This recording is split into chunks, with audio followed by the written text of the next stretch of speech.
साथियों नमस्कार। पुनः स्वागत है आप सभी का आपके इस चैनल देसी ललन टॉप यूट्यूब चैनल पर। साथियों, सहारा पीड़ितों को उम्मीद थी कि अप्रैल माह में सुप्रीम कोर्ट के माध्यम से सहारा के पीड़ितों को कोई बड़ी खुशखबरी मिलेगी। आज पुनः निराशा लगी, चूंकि 18, 19, 20 अप्रैल को उम्मीद की जा रही थी कि लगातार सहारा मामले पर सुप्रीम कोर्ट में सुनवाई होगी और निवेशकों और एजेंटों के लिए कोई बड़ी खुशखबरी आ सकती है। साथियों, हम सभी जानते हैं कि सहारा के करोड़ों करोड़ों निवेशक, लाखों एजेंट बर्बाद हो गए हैं। देश में विभिन्न सरकारी एजेंसियों से न्याय की उम्मीद कर रहे हैं, लगातार सरकार के पास अपनी पीड़ा को पहुंचाने का प्रयास कर रहे हैं। इसी मिशन में हम भी अपना योगदान दे रहे हैं। समस्त पीड़ितों की आवाज को सरकार तक पहुंचाने का प्रयास अपने चैनल से लगातार कर रहे हैं। साथियों, सुप्रीम कोर्ट ने 29 मार्च को एक खुशखबरी दी थी कि सहारा से भी रिफंड अकाउंट में अप्रयुक्त पड़े हुए 24,000 करोड़ रुपए में से 5,000 करोड़ रुपए सहारा की सोसाइटियों के निवेशकों के लिए सेंट्रल रजिस्ट्रार को हस्तांतरित कर दिए जाए। सेंट्रल रजिस्ट्रार को जिम्मेदारी दी गई थी, एक न्यायमित्र नियुक्ति किए गए थे और एक पूर्व जस्टिस सुप्रीम कोर्ट को नियुक्त किया गया था। उनकी निगरानी में निवेशकों के भुगतान का आदेश मिला था। अमित शाह ने, भाजपा के तमाम मंत्रियों ने, नेताओं ने इस बात को बड़े जोर शोर से जनसभाओं में, सोशल मीडिया के माध्यम से प्रचारित प्रसारित किया कि सहारा के पीड़ितों के लिए सरकार खुशखबरी लेकर आई है और सुप्रीम कोर्ट के माध्यम से सहारा से भी रिफंड अकाउंट में पड़े हुए 24,000 करोड़ रुपए में से 5,000 करोड़ रुपए रिलीज कराए हैं, हस्तांतरित कराए हैं। अमित शाह जी द्वारा दावा किया गया कि 4 से 5 माह में सहारा के 10 करोड़ निवेशकों को भुगतान मिलेंगे। 20 दिन से अधिक समय बीत चुका है, ना ही अभी तक सरकार की तरफ से कोई गाइडलाइन आई है, ना ही सेंट्रल रजिस्ट्रार की तरफ से कोई गाइडलाइन आई है और ना ही अमित शाह जी की तरफ से कोई अभी तक गाइडलाइन आई है, ना सहकारिता मंत्रालय की तरफ से कोई गाइडलाइन आई है। हो सकता है कि कोई तंत्र तैयार कर रहे हों, उस निगरानी तंत्र में हम निवेशकों के भुगतान की प्रक्रिया के बारे में विचार किया जा रहा हो। लेकिन जिस प्रकार से सरकार ने प्रचार और प्रसार किया, उस प्रकार से निवेशकों को लगा कि सरकार ने अब हमारी पीड़ा को हरण कर लिया है। एकदम से निवेशकों में उत्साह आ गया, एजेंट खुश हो गए और मोदी सरकार को बहुत बहुत धन्यवाद करने लगे, शुभकामनाएं देने लगे और कहने लगे कि आने वाले चुनाव में मोदी सरकार को वो अब वोट करेंगे। हम सभी जानते हैं कि तमाम सारे आंदोलन सहारा के पीड़ितों के द्वारा चलाए जा रहे हैं, जिसमें इस बात को बहुत जोर शोर से उठाया जा रहा है कि जो सहारा से भुगतान दिलाएगा वही मतदान पाएगा, सहारा से भुगतान नहीं तो वर्तमान सरकार को, वर्तमान पार्टी को मतदान नहीं। इस प्रकार के तमाम स्लोगन चलाए जा रहे हैं। तो लोग कहने लगे कि अब ठीक है, देर आए दुरुस्त आए, जो नुकसान हो गया वो हो गया, सरकार ने हमारी पीड़ा को सुन लिया है। लेकिन इसके बाद तमाम सारे लोगों ने जब उस बात को गहनता से जांचा परखा तो पाया कि सहारा के निवेशक हैं, उनकी संख्या है 13 करोड़। सरकार ने ये बात संसद से स्वयं बताई है और जो निवेशकों से जो पैसे उठाए हैं वो 1 लाख करोड़ से अधिक उठाए हैं, ये बात भी सरकार ने संसद से स्वयं बताई है। और ब्याज सहित ये राशियां 2 से 3 लाख करोड़ रुपए हो सकती हैं, क्योंकि सहारा के अंदर बहुत अच्छे रिटर्न दिए जाते थे। 5 साल 4 महीने में डबल के वादे किए गए, तमाम सारी स्कीम्स बहुत जबरदस्त तरीके से चलाई गई। लेकिन जब कैलकुलेशन निकाला गया, अमित शाह जी ने जब कहा कि 10 करोड़ निवेशकों को सेंट्रल रजिस्ट्रार के माध्यम से भुगतान किए जाएंगे और 5,000 करोड़ रुपया जारी किया गया है, तो इस नतीजे पर लोग पहुंचे कि इससे तो मात्र एक निवेशक के खाते में मात्र 500 रुपए आने जा रहे हैं। तो ये किस प्रकार का सरकार ने भ्रम फैला दिया कि 10 करोड़ निवेशकों के भुगतान होंगे। लोगों का तो लाखों रुपए है, जिंदगी की मेहनत की गाड़ी, पूरी कमाई जमा है कई लोगों की। तमाम सारे किसान साथी ऐसे हैं जिन्होंने अपनी फसली वर्ष में जितना भी अन्न धान आया और बेचा, उसको जो है सहारा की स्कीमों में लगा दिया।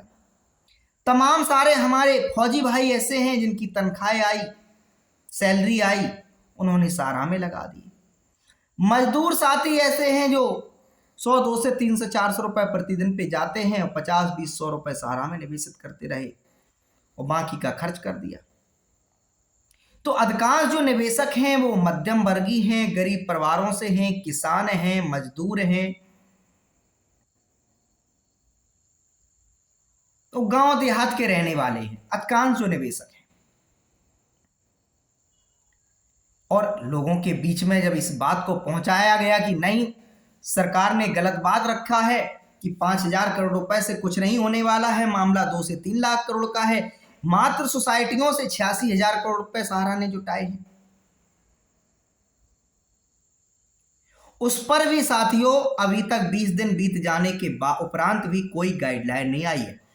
जो लोग सेंट्रल रजिस्ट्रार के पास, सहकारिता मंत्रालय के पास, प्रधानमंत्री कार्यालय के पास अपनी जो रजिस्ट्री कर रहे हैं या सीपी ग्राम पोर्टल के माध्यम से जो लोग शिकायत कर रहे हैं, वो भुगतान मिलने की गारंटी नहीं है। वो एक तरीके की शिकायत है। आपकी शिकायत सेंट्रल रजिस्ट्रार के पास, सहकारिता मंत्रालय के पास एडमिट हो जाएगी। आपने जो पत्र भेजा, आपने जो निवेश किया, उस निवेश के उपरांत आपको जो सर्टिफिकेट दिए गए, वो सर्टिफिकेट की आप छाया प्रति लगा रहे हैं। स्पष्ट कहा गया है कि बहुत जटिल निगरानी में सही सच्चे निवेशकों को भुगतान किए जाएंगे, यानी कि बड़े गहराई के साथ निवेशकों के सत्यापन किए जाएंगे और भुगतान किए जाएंगे। मतलब प्रक्रिया बहुत जटिल रहने वाली है। और उस पर भी 10 करोड़ लोगों की बात कर दी माननीय अमित शाह ने। तो और एक सवाल खड़ा हो गया कि एक निवेशक को मात्र 500 रुपए मिलने जा रहे हैं।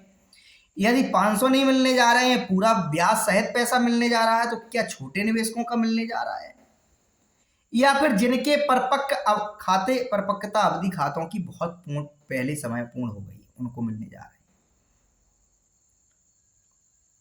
साथियों, हर दरवाजे से निराशा ही हाथ लग रही है सहारा के पीड़ितों को, और हमने ये ठान लिया है कि जब तक निवेशकों के भुगतान नहीं मिल जाएंगे तब तक हम अपनी आवाज को बुलंद करते रहेंगे, सरकार से कहते रहेंगे कि हम सहारा के 13 करोड़ निवेशकों के भी समानता के अधिकार हैं, इनके भी मानवाधिकार हैं, इनके लिए भी लोकतंत्र है, इनके लिए भी संविधान है, इनके लिए भी न्याय होना चाहिए। ऐसा कौन सा कारण है? तमाम सारे गैंगस्टर इस समय एनकाउंटरों में मारे जा रहे हैं। ऐसा कौन सा कारण है जो सहारा ने अवैध काम किए उस पर कार्रवाई नहीं की जा रही है? सहारा के जो शीर्ष प्रबंधन के कारण जिन लोगों ने परेशान होकर, तनाव में आकर, अवसाद में आकर आत्महत्या कर ली, कब उनको न्याय मिलेगा? कंपनी लगातार नए नए क्षेत्रों में नई नई डिविजन्स बना रही हैं। कभी इलेक्ट्रिक वाहनों की बात आती है सामने, कभी सहारा विंड्स की बात आती है सामने, कभी ऑनलाइन माध्यम से पढ़ाई की बात आती है सामने। तो कहीं ये खबरें आती कि सहारा वो झांसी की जमीन बेचना चाहता है, बेचने की तैयारी है, या कहीं भी हरिद्वार से खबर आती है ये कैसे संभव हो रहा है? सुप्रीम कोर्ट से लेकर हाई कोर्टों में सहारा के मामले चल रहे हैं। देश के सारे जिलाधिकारी, सारे आईएएस और पीसीएस अधिकारियों को पता है कि सहारा के निवेशक न्याय प्राप्त करने के लिए कतारों में लगे हैं। तमाम मंत्रालयों को लगातार शिकायतें जा रही हैं। तो ऐसी कौन सी वो ताकत है, कौन सी वो बात है जो वर्षों बीत जाने के बावजूद भी सहारा के निवेशकों को न्याय नहीं दिला पा रही है? क्या हमारे देश के मंत्रालय, क्या हमारे देश के सरकारी अधिकारी, क्या हमारे देश की सरकारें इतनी कमजोर हैं कि एक कंपनी से नहीं लड़ सकती? एक कंपनी गलत काम करे, उसका परिणाम जनता भोगे। ये कहां की न्याय नीति है? ये पूर्णतया अनुचित है, गलत है। कतई इस बात को ठीक नहीं कहा जा सकता है। खास करके जब ऐसी खबरें आती हैं उत्तर प्रदेश से, अतीक अहमद जैसे इनकाउंटर की खबरें आती हैं। अतीक अहमद माफिया है, भूमाफिया था, यह तमाम सारे अपराधों में लिप्त था। एनकाउंटर हो जाता है, सलाखों के पीछे पहुंच जाता है, पुलिस की अवरक्षा में हो जाता है। लेकिन सहारा के शीर्ष प्रबंधन पर आरोप लगते हैं कि इस देश में हजारों मुकदमे उनके खिलाफ चलते हैं। सहारा के शीर्ष प्रबंधन पर तनाव में पहुंचाने के आरोप लगते हैं, लेकिन उन पर कार्रवाई नहीं होती है। कई एजेंट सुसाइड नोट छोड़ जाते हैं कि हमारी मौत का जिम्मेदार सहारा है, सहारा इंडिया प्राइवेट कंपनी है, सहारा समूह है, सहारा के अधिकारी हैं, सहारा के शीर्ष प्रबंधन है। इसके बावजूद भी कौन ऐसी वो शक्ति है जो सहारा को बचा रही है? कौन ऐसी एजेंसी है जिससे सहारा का विवाद नहीं चल रहा? इनकम टैक्स वालों का अपना सहारा के साथ इशू है, सेंट्रल रजिस्ट्रार सहकारिता मंत्रालय का सहारा के साथ अपना इशू है, श्रम मंत्रालय का अपना इशू है, वित्त मंत्रालय का अपना है, सेबी का अपना है, आरबीआई का भी है, विभिन्न राज्य सरकारों के हैं। मतलब इतने सारे मामले चलते हुए भी आश्चर्य की बात देखिए, ना ही इन पर गैंगस्टर एक्ट के तहत कार्रवाई होती है, ना ही इनको हिरासत में लिया जाता है, ना ही इनको ढूंढने का प्रयास किया जाता है, और ढूंढा जाता है तो कह दिया जाता है कि सहारा शहर में नहीं उपस्थित मिली। ये प्रक्रियाएं चल रही हैं, ये अन्याय चल रहा है। साथियों, ये सब बातें मैं क्यों आप लोगों के समक्ष रखना चाहता हूं? मैं इसलिए रखना चाहता हूं क्योंकि इससे बड़ी हिंदुस्तान में वर्तमान में कोई समस्या नहीं है। 13 करोड़ लोग सीधे प्रभावित हैं, लाखों लोगों का रोजगार चला गया, उनका कमीशन चला गया, उनकी तनख्वाहें चली गई, यहां तक कि उन्होंने अपने घर संपत्ति जो बेची, अपने पिताजी तक की संपत्ति को वहां निवेश कर दिया सहारा की। ऐसे ऐसे एजेंटों की कहानी है। उनके जीवन में अंधकार छा गया है। कोई नया रोजगार करते हैं तो मोहल्ले वाले, रिश्तेदार, दोस्त, गांव पड़ोस के लोग उनको टॉर्चर करते हैं कि हमारा पैसा नहीं दे रहा है, तू मौज कर रहा है, ये रोजगार कर रहा है, ये धंधा कर रहा है, तू ऐसे रह रहा, तू वैसे रह रहा। मतलब दोहरी मार, सामाजिक मार भी है उनके ऊपर, और ऊपर से सहारा के द्वारा लगातार सताया जा रहा है। साथियों, अगर वास्तव में सहारा इंडिया सच्ची कंपनी है, ईमानदार कंपनी है, देशभक्त कंपनी है, राष्ट्रभक्त कंपनी है, तो मामले को खत्म कर दो, सौंप दो कि भाई ठीक है, ये 24,000 करोड़ रुपए है, इससे अपने भुगतान की प्रक्रिया आरंभ कीजिए। आपकी ये इन शर्तों पे कंपनी पे कारोबार करने की छूट दी जाती है। और जब इतने सारे मंत्रालयों के साथ, इतनी सारी राज्य सरकारों के साथ अपने अपने इशू हैं, अपने अपने विवाद हैं, तमाम सारे न्यायालयों के आदेशों का पालन नहीं करना हम सब लोग जानते हैं। खुलेआम सहारा समूह, हाल ही में आप लोगों ने देखा होगा दिल्ली हाई कोर्ट में पिछले 2 वर्षों से सहारा समूह सेंट्रल रजिस्ट्रार भारत सरकार के खिलाफ लड़ाई लड़ रहा था। उसमें 2022 में सेंट्रल रजिस्ट्रार के फेवर में, भारत सरकार के फेवर में और सहारा के निवेशकों के फेवर में एक आदेश भी आ गया। कहा गया कि एक एक निवेशक के भुगतान किए जाएं जिनकी भी शिकायतें सेंट्रल रजिस्ट्रार के पास लंबित हों या हस्तक्षेप याचिका के माध्यम से दिल्ली हाईकोर्ट के पास हों। आदेश आने के बाद मामला चलता रहा। अभी जाके 12-13 तारीख में सहारा ने उस केस को विथड्रॉल कर लिया है।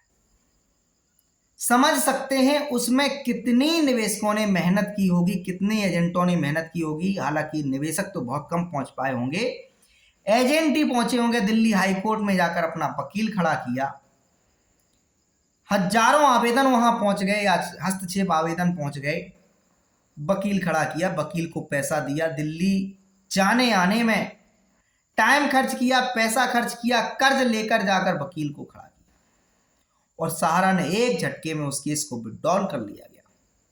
अभी तक कोई ऐसी खबर नहीं आई है दिल्ली हाईकोर्ट की तरफ से कि सहारा पे कोई पेनाल्टी लगाई गई, जुर्माना लगाया गया।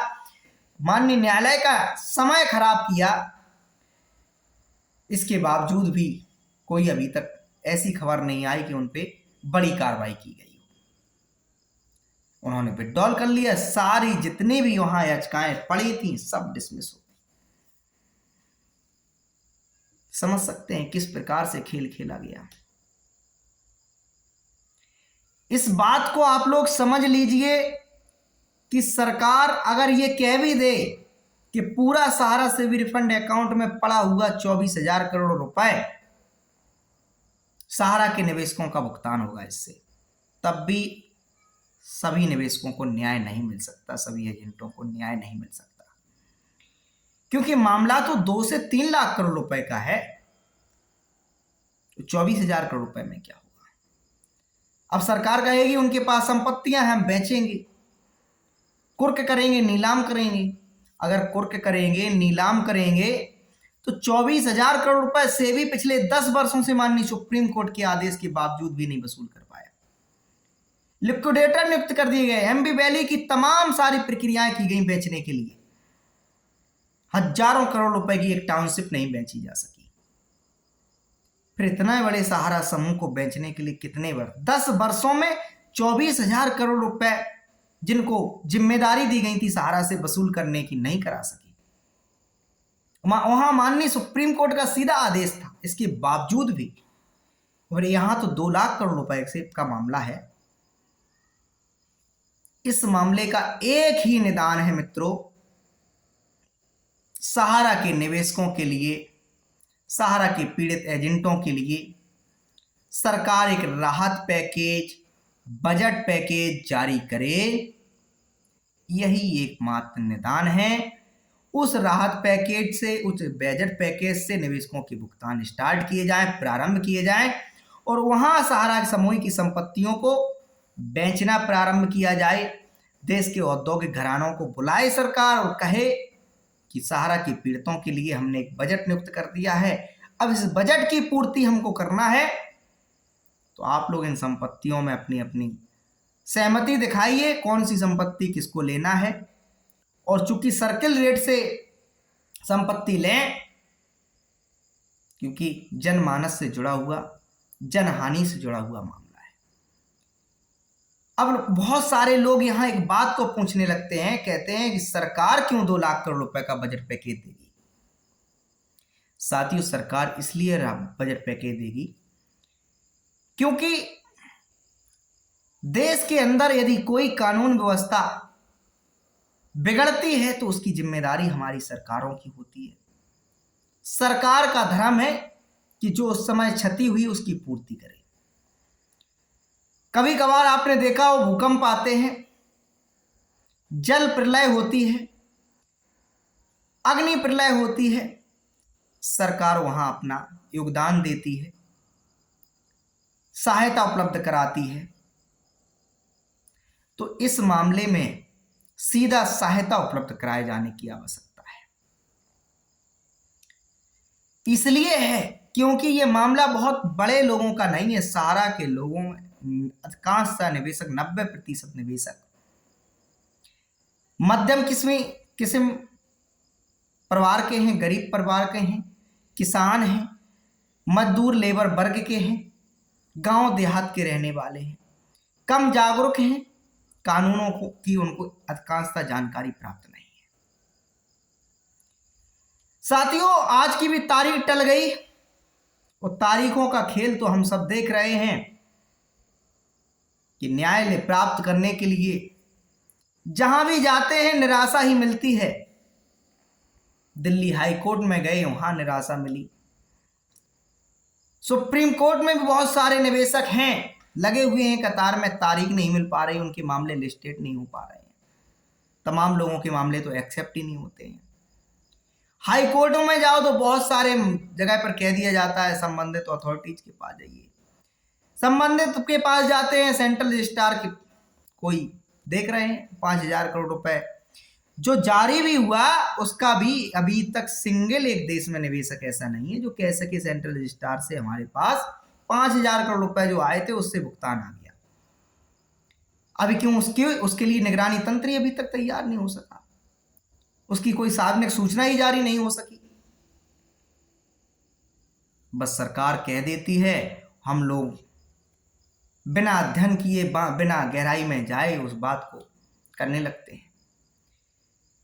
साथियों, तमाम सारे यूट्यूब पर बैठे हुए लोग हैं, सोशल साइट्स पर बैठे हुए लोग हैं, दावा तो करते हैं सहारा से भुगतान मिलेगा। मैं भी कहता हूं सहारा से भुगतान मिलेगा, लेकिन जो भुगतान प्राप्त करने का जो तरीका है वो नहीं बताएंगे। मैं कहता हूं, मैं तरीका बताता हूं, उस पर आप प्रतिदिन काम करिए, क्योंकि ये सिर्फ जरूरी नहीं, ये अनिवार्य है, ये आवश्यक है। आपको 4-5 काम करना है। सरकार को जो आप सेंट्रल रजिस्ट्रार को, प्रधानमंत्री कार्यालय को जो आप शिकायत भेज रहे हैं, चाहे वो पीएमओ पोर्टल से भेज रहे हो, चाहे वो सीपी ग्राम पोर्टल से भेज रहे हो, चाहे रजिस्ट्री के माध्यम से भेज रहे हो, भारतीय डाक विभाग के द्वारा भेज रहे हो, उसमें इस बात को कहिए कि श्रीमान जो 24,000 रुपये सहारा से भी रिफंड अकाउंट में है वो निवेशकों का पैसा है, सहारा समूह का पैसा नहीं है, सहारा के शीर्ष प्रबंधन का पैसा नहीं है। इसके बाद उसमें इस बात को और लिखिए कि देश के अंदर और विदेशों में सहारा समूह के समस्त कारोबार पे सरकार अपनी निगरानी रखे और वो संपत्तियों को अपने अधीन करने का प्रयास करे। क्योंकि सहारा के शीर्ष प्रबंधन का, उसमें सहारा समूह में कुछ नहीं है, निवेशकों का और जनता का ही वहां पैसा लगा हुआ है। 2,000 रुपए की पूंजी से जिस कंपनी की स्थापना हुई है, तो उसमें समझ सकते हैं किसका पैसा लगा। सहारा श्री कहते हैं मालिक नहीं है, तो निश्चित है अगर आप मालिक नहीं है, ये भी कहते हैं हमारे पास 5-6 करोड़ रुपए की संपत्तियां हैं। जब संपत्तियां नहीं है तो किसका है? सहारा समूह जनता का है। यही एकमात्र निदान है। यदि सहारा समूह को चलाना है तो सरकार चाहे LIC को सौंप दे, भारतीय डाक विभाग को सौंप दे, रेलवे को सौंप दे, या कोई थर्ड एजेंसी नियुक्त कर दे। नहीं चलाना है तो बंद कर दे। अब बहुत ज्यादा लोग जो कहते हैं, जो लोग बेरोजगार हो गए उनका क्या होगा? अब वो लोग भी कहते हैं कि सर हमें कोई दिक्कत नहीं, हम बेरोजगार हो गए, हमारा जो सामाजिक अपमान हो रहा है सरकार उसको हमारा पुनर्स्थापन करा दे। सामाजिक अपमान क्या हो रहा है कि हमें निवेशक गालियां देते हैं, मोहल्ले के अपने जानने पहचानने वाले दोस्त यार देते हैं, रिश्तेदार देते हैं। वो गालियां मिलना कैसे बंद होती हैं? वो ऐसे होंगी, सरकार हमारी मदद कर दे, सरकार एक एक निवेशक का भुगतान कर दे। तो साथियों, भुगतान प्राप्त करने के लिए पत्र जो भेजना है उसमें इन बातों को संलग्न करना है। इसके अलावा साथियों, अपने अपने घर मकानों पे एक एक पोस्टर चस्पा कीजिए कि भुगतान नहीं तो मतदान नहीं, जो भुगतान दिलाएगा वही मतदान प्राप्त करेगा। इसके अलावा साथियों और कहना है इस एक बात को कि जब भी कभी ज्ञापन देना हो, किसी सांसद से मिलना हो, विधायक से मिलना हो, किसी बड़े अधिकारियों के पास जाना हो, तो चूके नहीं, जाएं, उन्हें ज्ञापन दें। आंदोलन ही वो विकल्प है। वो आंदोलन आपको हिंसा के बल पे नहीं, अहिंसा के बल पर कानून के दायरे में रहकर करना है। वो आंदोलन यही है कि अपने अपने घर मकानों पर पोस्टर चिपका करिए, चिट्ठी भेजिए, शिकायत भेजिए, सांसद विधायकों से मिलिए और कहिए कि आंखें पथरा गई हैं, शरीर भी पथराने की ओर है, लेकिन न्याय कब मिलेगा श्रीमान? अब तो न्याय के लिए कुछ कर दीजिए। तो साथियों, कोई दिक्कत आ गई है, इस वजह से ये लाइट चली गई है। कई सारे दिनों के बाद आज आप लोगों के बीच उपस्थित हुआ था। तो यही कहना चाहता हूं, चाहे वो ब्रेन ऑफ बिहार हो, चाहे वो नीरज शर्मा हो, चाहे वो अभय शुक्ल हो, चाहे वो मदन लाल आजाद हो, कोई भी व्यक्ति आपको अपनी संपत्ति बेचकर आपका भुगतान नहीं करेगा। सभी का अपना अपना, कहते हैं हमारी रामचरितमानस में लिखा है कि सुर नर मुन सब स्वार्थ प्रीति। संसार में सबका स्वार्थ है, तभी वो आपकी चाहे कोई मदद करें, सेवा करें, कुछ भी करें, सबका अपना अपना एक स्वार्थ होता है। तो किसी का यूट्यूब चैनल चल रहा है, किसी का संगठन आगे बढ़ रहा है, किसी की नेतागिरी चमक रही है। वो सरकार यदि कहती है कि हमने सहारा के निवेशकों के लिए 5,000 करोड़ रुपए लिए, तो उनका अपना है कि चुनाव आ रहे हैं, विभिन्न राज्यों में जाकर निवेशक सवाल पूछ रहे हैं, उनके जवाब देने पड़ेंगे। तो यदि आपको भुगतान प्राप्त करना है, आपको स्वयं अपनी लड़ाई लड़नी होगी, स्वयं प्रयास करना होगा। यही वो तरीका है। देखिए, सच्चाई तो यही है कि आपको काम तो करना ही पड़ेगा, पत्र तो लिखने ही पड़ेंगे, भुगतान के लिए सोशल साइट पर वीडियो पोस्ट करने पड़ेंगे, सरकार से मार्मिक अपील भी करनी पड़ेगी, तभी भुगतान प्राप्त हो सकता है। सरकार पे प्रश्न चिन्ह लगाइए, सरकार से पूछिए, सरकार को जिम्मेदारी भी दीजिए। देखिए, सिर्फ सरकार पे आरोप लगा देने भर से कुछ नहीं होगा। सरकार पे आरोप लगाइए, जो सरकार ने गलत किया वो किया, लेकिन इसके अलावा आरोप लगाने के साथ एक सुझाव भेजिए। उससे सरकार के मंत्रालयों में विभिन्न विभिन्न जो अधिकारी बैठे हैं, उनको आपका तरीका जम सकता है और न्याय मिल सकता है। ये बात मैंने इसलिए क्यों की कि सहारा समूह से 2 से 3 लाख करोड़ रुपए अगर प्राप्त करना है निवेशकों को, तो अगर संपत्तियों बेचने पर आए तो फिर सारा काम ही बेकार हो जाएगा, सब कुछ बर्बाद हो जाएगा। धन्यवाद। उम्मीद करते हैं, ईश्वर से प्रार्थना करते हैं, क्योंकि हम सब सनातनी हैं और वसुधैव कुटुंबकम की बात करते हैं, तो उम्मीद करते हैं कि न्याय मिलेगा, सरकार हमारी पीड़ा को समझेगी, मरहम लगाएगी, आगे आएगी, उत्थान करेगी। अन्याय तो लगातार हो ही रहा है। तमाम सारे हमारे एजेंट साथी मौत को गले लगा चुके हैं। ऐसे पीड़ित परेशान निवेशक और एजेंटों से कहूँगा, संघर्ष में ही सफलता मिल सकती है। तनाव में आकर, बहुत तनाव में आकर इस प्रकार के कोई कदम नहीं उठाइए जिससे हानि हो। सरकार आज नहीं तो कल सुनेगी ही सुनेगी, लेकिन सुनने का नहीं कारण भी समझ लीजिए कि आप लोग शीघ्रता के साथ, बहुत मजबूती के साथ प्रयास नहीं कर रहे हैं। वीडियो देख लेते हैं, आगे बढ़ जाते हैं। हम देखते हैं तमाम लोगों पे हजारों हजारों की संख्या में लोग व्यूअर आते हैं, लेकिन सच्ची बात कोई नहीं करना चाहता है। आप लोग बस उम्मीद लगा दें कि सुप्रीम कोर्ट से आएगा, दिल्ली हाई कोर्ट से आएगा, फलाने हाई कोर्ट से आएगा। भाई हाई कोर्टों का काम चल रहा है। देखिए न्यायपालिका का अलग सिस्टम है, वो अपने तरीके से काम करेंगे। आप किसी भी तरीके से, हम देखते तमाम सारे लोग न्यायपालिका पर प्रश्न चिन्ह लगाते रहते हैं। देखिए न्यायपालिका का अपना तरीका है। न्यायपालिका में अपनी बात आंदोलन से नहीं मनवाई जा सकती है, धरने प्रदर्शन से नहीं मनवाई जा सकती है, वहां सबूत पेश करके अपनी बात रखकर ही मनवाई जा सकती है। और सरकार के पास अपनी बात मनवाने के लिए बहुत सारे रास्ते होते हैं।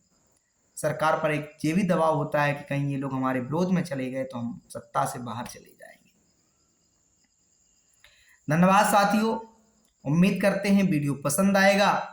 हमारी जो बातें हैं उस पर हो सकता है आप लोग एग्री करें या ना करें, तो कमेंट की उम्मीद तो करेंगे। धन्यवाद।